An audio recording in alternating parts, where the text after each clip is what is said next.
Hey everyone! Today I want to tell you about something really important from history that not many people talk about, the Bohemian Reformation. This all happened way before Martin Luther came along. At first, it wasn't even about starting a new church. People inside the Catholic Church just wanted to fix some big problems. Let's go back in time to a place we now call the Czech Republic. In the year 863, two brothers named Cyril and Methodius came from the Eastern Orthodox Church and brought Christianity to the people there. Back then, the Eastern and Western churches still worked together. These brothers did something amazing. They translated the Bible into the local language so regular people could read it. But things didn't stay peaceful. Over time, the Catholic Church became really rich and started doing things that didn't match the teachings of Jesus. Meanwhile, a group called the Waldensians was spreading a different message. They believed in living simply and helping others. Some of them moved to Bohemia around the 1200s and may have influenced the people there. Soon, Bohemia had its own reformers. One was Conrad von Waldhausen, who spoke out against the church's problems. Another was Jan Hus, a preacher so popular that people filled up huge crowds to hear him. He believed the Pope was the Antichrist and even told that to the church in Rome. He was arrested but later let go because many people, including the king, supported him. He went home and started a school to teach others about the Bible. Matthias of Janov was another big voice. He wrote a lot about the idea that there was a true, pure version of Christianity and a false, corrupt one. He may have been inspired by other reformers like John Wycliffe in England. These thinkers helped start the movement, but the person who made it explode was Jan Hus. Jan Hus grew up poor and learned the Bible from his mom. He studied hard and became a teacher and priest. In 1402, he began preaching at the Bethlehem Chapel in Prague, where he gave sermons in Czech, the language of the people. His friend Jerome had studied in England and brought back the writings of John Wycliffe, which Hus loved, especially the parts about ending the sale of indulgences and stopping church leaders from giving jobs to unqualified friends. Hus became very popular. His sermons drew thousands of people every Sunday, but the church didn't like what he was saying. They called him to a big church meeting called the Council of Constance and promised he'd be safe. But when he got there, they arrested him anyway. They told him to take back everything he said. He refused, and in 1415, they burned him at the stake. A year later, his friend Jerome was killed too. And after the death of Jan Hus, things in Bohemia didn't just quiet down.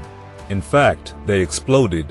The people who had listened to Hus, who believed in his ideas about reform and change, were angry. Angry that their voice had been silenced, angry that the church kept such tight control, and angry that nothing was changing.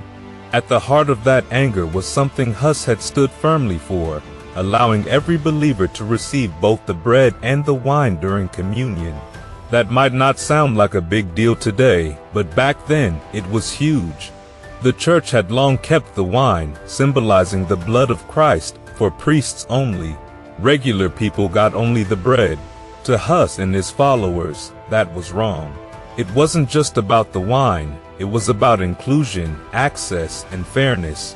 This belief became known as Utraquism, and it became the rallying cry of those who would soon take up arms in his name. The anger didn't stay confined to church debates. It spread fast, catching fire across the kingdom. The people demanding change, now called Hussites, wanted more than just communion rites.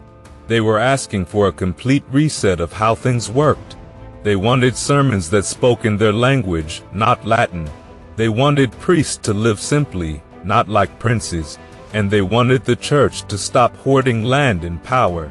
Their demands were summed up in what became known as the 4 Articles of Prague. These were bold statements, not just about faith, but about how society should be run. The nobles, seeing a chance to push back against the church's grip on wealth and land, started lending their support too, though maybe not always out of religious conviction. Things boiled over on a hot day in 1419 in Prague. A group of Hussites marched to the town hall. furious over the capture of some of their fellow believers. When the council members refused to act, the mob snapped. They stormed the hall and threw 7 officials out the windows. It wasn't just protest anymore. That moment, known as the First Defenestration of Prague, signaled the start of open rebellion. Cities burned, sides were drawn, and the kingdom fractured almost overnight. The church's response was brutal. Sigismund of Hungary got the green light from the Pope to launch a crusade against the rebels. But this was no clean-cut war. It was a mess. Villages were destroyed. Ordinary people were caught in the middle, and the line between civilian and soldier blurred, with anyone on the wrong side of an army seen as an enemy. In the chaos, 2 very different leaders rose among the Hussites. Jan Hus, a seasoned fighter who had seen battle before, quickly became the military backbone of the rebellion. He wasn't just brave, he was smart. He figured out how to use wagons as mobile fortresses and turned everyday farmers into warriors. Even after losing both eyes, he continued to lead and win battles, never defeated in his lifetime. On the other hand, there was Petr Chelsicky, a quiet thinker who saw things differently. He believed in peace, in loving your enemies, and in following Christ's teachings to the letter. To him, violence wasn't the answer. He criticized even those on his own side for taking up arms, believing they were losing sight of what Hus had truly preached. Hus brought strength to the battlefield, while Chelsicky gave the movement a soul. But even as they stood under the same banner, their visions clashed. And that clash would only grow. After Hus died in 1424, the infighting among the Hussites got worse. They had beaten back the Catholic forces, but now they turned on each other. The very unity that had made them strong began to unravel. In 1434, the more moderate Hussites teamed up with Sigismund's forces to crush the radicals at the Battle of Lipany. It was a bloody end to what had started as a hopeful push for change. Still, some of the original goals of the Hussite cause didn't die. In 1436, the Council of Basel agreed to let the moderate Hussites practice their faith their way, even though the Pope himself refused to back the deal. The Utraquists, as they were now called, set up their own church structure. They had their own bishops, their own services, and even declared Hus a saint. They weren't fully separate from the Catholic Church though. They still mirrored some of its ways and hoped in some sense for recognition. Over time, especially after the rise of Martin Luther and the Protestant Reformation, the ideas that began with Hus found new life. The Utraquist tradition carried on and helped shape the Moravian Church, a denomination that still exists today.